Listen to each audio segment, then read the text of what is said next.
Now, I've said this once and I'll say it again, it all started with Ricky back in 2020 over at the Golden Globes when he called out celebrities for what they're really all about and who they really are at the end of the day.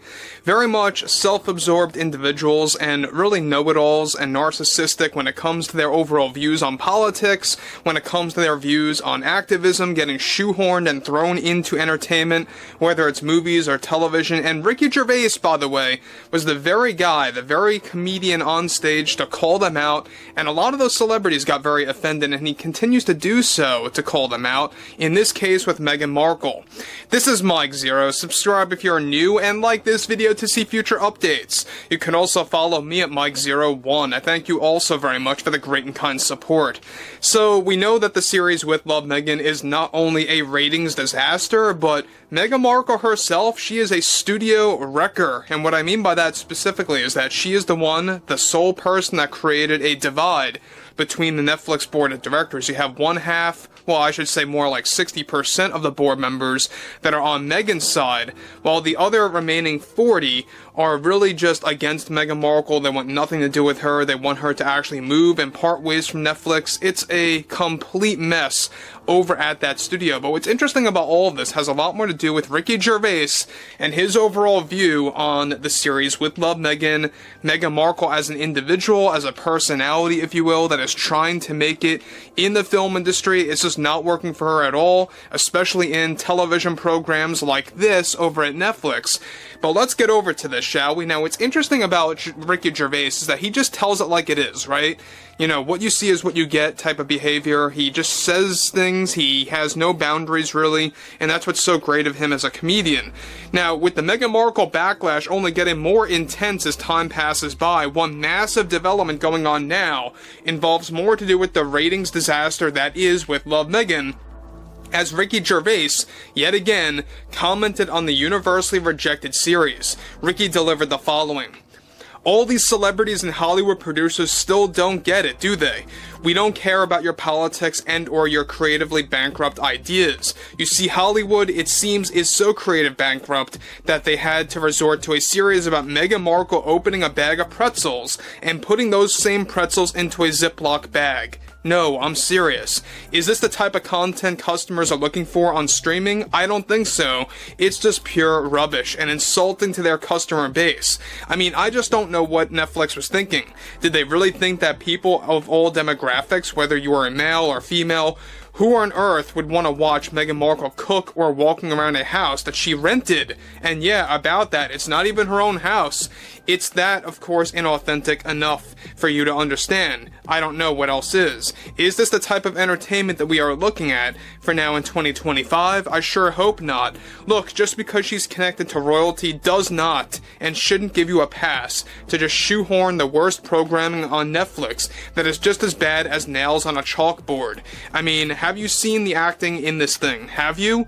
They should demonstrate this show to acting classes and to remind them that this is what you don't want to do when you are acting. I don't know. Hollywood, you just don't get it, do you? You just don't get the memo from the people. Have you seen the reviews of this thing? They are awful.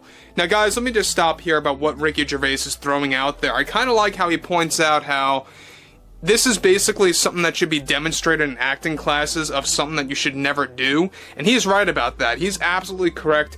If you guys checked out a clip of this show, if you don't want to actually give Netflix any support for this series that is a dumpster fire, but if you have seen at least the first episode, the acting is cringeworthy. It is beyond cringe. I don't even know how to put a label on it at this point, but it really does work in conjunction with what we heard about what happened with the test screenings.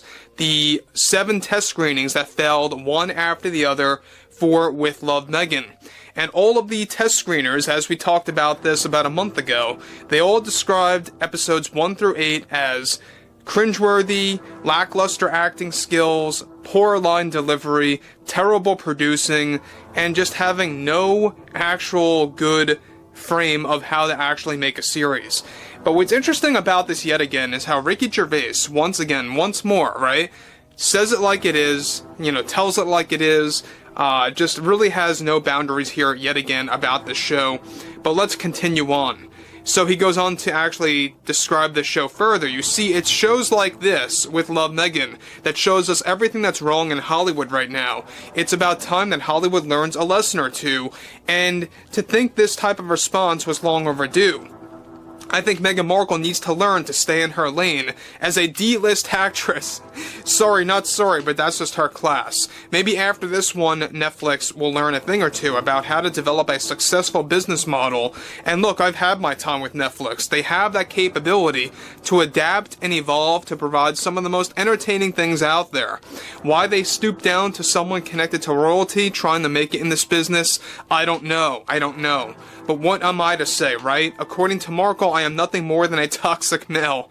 So again, I mean, Ricky Gervais, he has a nice sense of humor there. He's obviously, throwing that out there about what Meghan Markle has been saying over the past week or two about how toxic men are a part of the problem for convincing some women out there to become toxic women. It's just pure insanity. It is ludicrous. And Meghan Markle is no better than those out there like Sunny Hostin of The View, Rachel Zegler of Snow White, and among others that are just so insufferable. She is just as bad as Alec Baldwin or George Clooney. They're all the same, right? They all parrot each other, and it's all the same nonsense that people are just exhausted of hearing about. But again, like I've said before, I think that Ricky Gervais is really onto something here, that Netflix can learn a thing or two from this if they really wanted to. We know that CEO Greg Peters at least has somewhat of a good head on his shoulders. He knows what's really going on. He tried to warn the board of directors about this show right from the get-go, and it just wasn't working, right? They were really that naive. They were really that out of touch with reality. They just did not want to accept the overall results. But again, he goes on to conclude, I see they are going with a second season. What, are they out of their mind? I honestly don't even know what to say anymore about how some studios believe this is what the people want. And forget about the Americans. They are going to look at this as if it's hot dog water. It's tasteless and soulless garbage. But that's about all I have to really say right now, I guess, as a toxic male who doesn't get things done his way. I can only hope Netflix learned a lesson. I can only hope. So again, there you have it again. We have more and more personalities, comedians, celebrities, others coming forward about this show. Mel Gibson talked about it, and among others like Bill Maher. I think at the point in 2025 that we are in right now, alright, as we get toward the tail end of the first quarter, you're going to see more of this nonsense getting thrown out there when it comes to the crumbling of Hollywood, especially on March 21st with the debut of Disney's Snow White. I mean, that's going to be a whole other subject that we will be covering time and time again. It's going to be quite an interesting thing to go over there, but I think at this point, with Love Meghan as a series on Netflix, and how they are calling the next season a season 2, that's just nothing more than a spin on things. It is basically season 1.5. I've said this many times, but I have to say it again to really inform everybody out there that may have missed it. They are using extra footage from season 1 and a combination of upcoming newly shot footage for this June to combine that into a second season. But overall, I would like to hear what you all have to say about this below in the comments, and if you guys did enjoy the content for today, make sure to drop a thumbs up on this video to support the channel, and I will catch you guys later.